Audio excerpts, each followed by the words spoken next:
다이어트도 주의하셔야 돼요. 몸무게는 줄었는데 머리숱도 같이 줄었다. 흔한 패턴입니다. 가장 널리 알려진 방법 중 하나가 바로 FDA 모발 굵기 회복 효과를 공식 인정한 유일한 성분이기도 하죠. 지금 내 상태에 맞는 생활습관, 영양, 외용제, 병원 치료를 병행한다면 굵고 건강한 머리로 충분히 돌아갈 수 있습니다. 오늘은 여러분이 정말 궁금해하시는 주제 하나로 이야기를 해보려고 해요. 바로 얇아진 머리카락을 다시 굵게 만드는 방법이에요. 우리는 보통 탈모라고 하면 머리카락이 빠지는 것만 생각하잖아요. 근데 실제로는 빠지는 것보다 가늘어지는 것이 훨씬 더 탈모에 치명적입니다. 실제로 탈모 치료를 하시던 분들이 효과 있네? 하고 체감하실 때는 빠졌던 모발이 다시 나는 것보다 가늘어졌던 머리카락이 점점 굵어지면서 느끼시는 경우가 훨씬 많아요. 그리고 굵기 회복은 생각보다 빠르게 나타날 수 있기 때문에 심리적으로도 치료가 먹히고 있구나 하는 긍정적인 확신을 가지게 되고요. 이런 선순환이 계속되면서 치료 이후도 훨씬 좋아집니다. 그래서 오늘은 왜 모발이 얇아지는지, 그리고 어떻게 하면 다시 굵게 만들 수 있는지를 조금 자세하고 현실적으로 알려드릴게요. 먼저 머리카락이 얇아지는 첫 번째 이유는 바로 두피염입니다. 지루성 두피염이라든지 반복적인 염증 상태를 가진 분들은 염증이 있는 부위에 유독 머리카락이 더 얇고 약하게 자라요. 모낭이 손상되기 때문이죠. 하지만 좋은 소식이 있어요. 염증성 탈모는 원인이 해결되면 다시 회복되는 경우가 많습니다. 즉 두피염을 조기에 발견해서 잘 관리해주기만 해도 얇아진 모발이 다시 두꺼워질 수 있다는 거죠. 진료실에서 저는 이렇게 말씀드려요. 술, 매운 음식, 과한 스트레스, 손으로 긁는 습관, 이 네 가지는 반드시 피해야 한다고요. 특히 손으로 두피 만지는 습관, 무심코 하시는 분들 정말 많거든요. 제가 두피염 환자분들을 진료해보면서 느낀 건 이건 생활습관병에 가깝다는 거예요. 그래서 평소 식습관, 스트레스 관리, 수면 패턴까지 전체적으로 조절하지 않으면 계속 재발하게 됩니다. 두피염이란 건 단순히 피부가 조금 가렵고 붉은 게 아니라 모발의 미래, 모낭 건강을 결정짓는 시작점이라는 거 꼭 기억하셨으면 좋겠어요. 두 번째 원인은 유전적 탈모입니다. 유전력이 강한 분들은 상대적으로 모낭이 남성 호르몬, 특히 DHT에 더 민감하게 반응해요. 그래서 호르몬 수치가 높지 않더라도 쉽게 모발이 얇아지고 빠질 수 있습니다.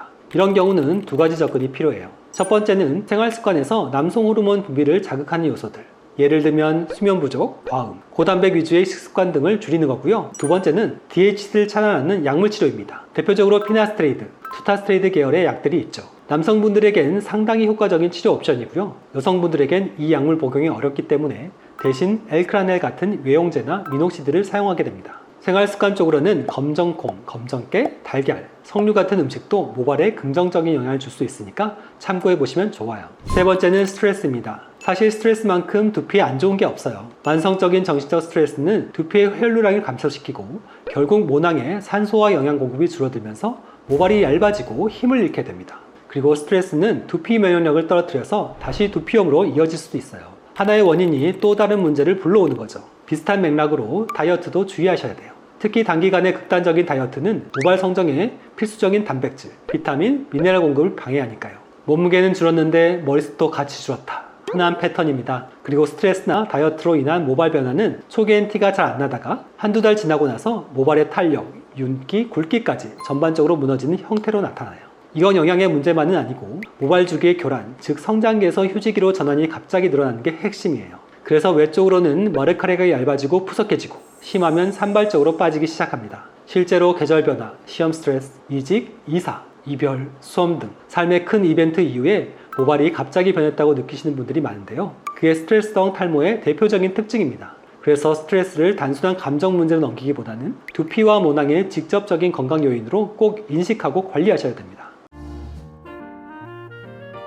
그렇다면 얇아진 모발을 다시 굵게 만들기 위해 우리가 현실적으로 할 수 있는 방법엔 뭐가 있을까요? 가장 널리 알려진 방법 중 하나가 바로 미녹시딜입니다.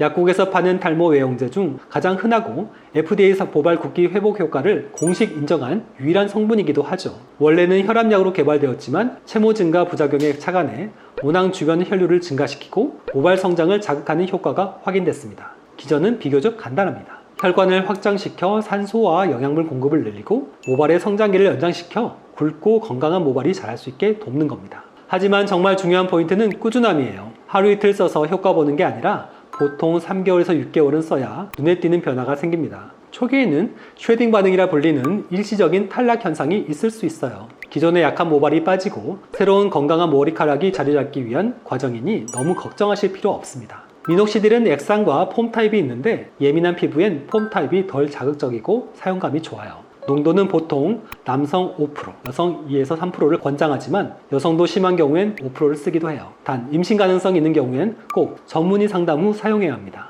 결론적으로 미녹시딜은 단기간의 마법은 아니지만 가늘어지는 초기부터 꾸준히 써주면 모낭 보호와 굵기 회복에 큰 도움이 되는 약입니다. 모발 관리의 파트너라고 생각하시면 좋겠어요. 두 번째는 저출력 레이저나 두피 주사 치료예요. 이건 일반적으로 병원에서 이루어지는 시술이고 모낭 자체의 기능을 활성화시키는 데 도움을 주는 치료법입니다. 대표적으로 많이 사용하는 성분이 엑소점 그리고 PDRN 같은 것들인데요. 이 성분들을 두피에 직접 주사하거나 MTS 같은 방법으로 도포에 흡수시키면 모낭세포를 자극해서 약해졌던 모발이 다시 굵게 자랄 수 있는 기반을 만들어줍니다. 조금 더 설명드리면 PRP, 자가혈소폼 혈장은 본인의 혈액을 원심 분리해서 혈소판이 풍부한 혈장을 추출한 뒤 그 안에 들어있는 성장인자를 활용하는 방식이에요. 세포 재생과 혈류 개선에 도움을 주기 때문에 모낭 주변 환경을 회복시키는 데 효과적입니다. 엑소점은 요즘 가장 주목받는 재생치료 성분 중 하나인데요. 줄기세포에서 유래한 신호 전달 물질로 모낭 줄기세포의 회복과 항염작용, 조직 재생을 촉진합니다. 특히 염증성 탈모나 두피 자극이 동반된 경우에 더 효과가 좋다고 알려져 있어요. PDRN은 연어 DNA에서 유래한 성분인데 조직 재생과 혈관 신생을 도와주는 작용이 있어서 피부뿐 아니라 두피에도 많이 사용됩니다. 모낭의 기능을 완장화시키고 세포 환경을 보호하는 데 도움이 되는 성분이죠. 이런 치료들은 보통 3회에서 5회 정도를 기본 주기로 잡고 진행하게 되는데요. 1, 2회만으로는 드라마틱한 효과를 기대하기는 어렵고 꾸준히 일정 간격을 반복하면서 모낭이 충분히 회복될 수 있도록 유도하는 게 핵심입니다. 실제로 진료실에서도 두피에 뭐 주사 맞아서 효과 있겠어요? 라고 반신반의하시던 분들도 몇 회차가 지나면 모발에 힘이 붙는 느낌, 즉 뿌리가 안정되고 머리카락이 덜 빠진 느낌을 말씀하시곤 해요. 그리고 점차적으로 굵기도 회복되기 시작하죠. 이런 시술은 자연적인 성장인자 자극을 통해 모낭 스스로의 회복력을 끌어올리는 방식이라 내 몸 안에서 변화가 일어나는 만큼 시간은 걸리더라도 안전하고 지속적인 효과를 기대할 수 있습니다. 특히 약물 복용이 어렵거나 미녹시딜 같은 외용제 사용이 제한적인 분들에겐 이런 두피 주사 치료가 좋은 대안이 될 수 있어요. 그리고 미녹시딜, 약물, 영양제 등과 병행하면 상어 시너지 효과도 기대할 수 있습니다. 세 번째는 영양 보충입니다. 모발은 단백질로 구성된 조직이기 때문에 영양이 부족하면 영향을 받는다는 건 너무 당연한 얘기죠. 우선 대표적으로 도움이 되는 성분들을 말씀드리면 비오틴, 아연, 철분, 비타민 D, 맥주 효모, 케라틴 등이 있습니다. 이런 성분들은 모발의 성장과 유지에 꼭 필요한 역할을 하고요. 실제로 영양 부족으로 인한 탈모를 경험하신 분들이 꾸준히 복용했을 때는 눈에 띄게 좋아지는 경우가 많습니다. 특히 비오틴은 모발 비타민이라고 불릴 정도로 모발 성장과 케라틴 생성에 중요한 성분이고요. 아연은 모발 세포의 분화와 성장, 면역 조절도 영향을 주기 때문에 탈모뿐만 아니라 두피형 개선에도 도움이 되는 경우가 많습니다. 그리고 철분은 여성분들한테 특히 중요한데요. 생리, 임신, 출산 등의 이유로 철결핍이 쉽게 생기기 때문에 아무리 영양제를 잘 챙기고 관리해도 기본적인 철분 상태가 부족하면 모낭의 산소 공급이 원활하지 않아서 모발이 가늘어지고 힘을 잃게 됩니다. 여성분들은 정기적으로 혈액 검사를 해서 철분 수치를 체크해 보시는 것도 추천드려요.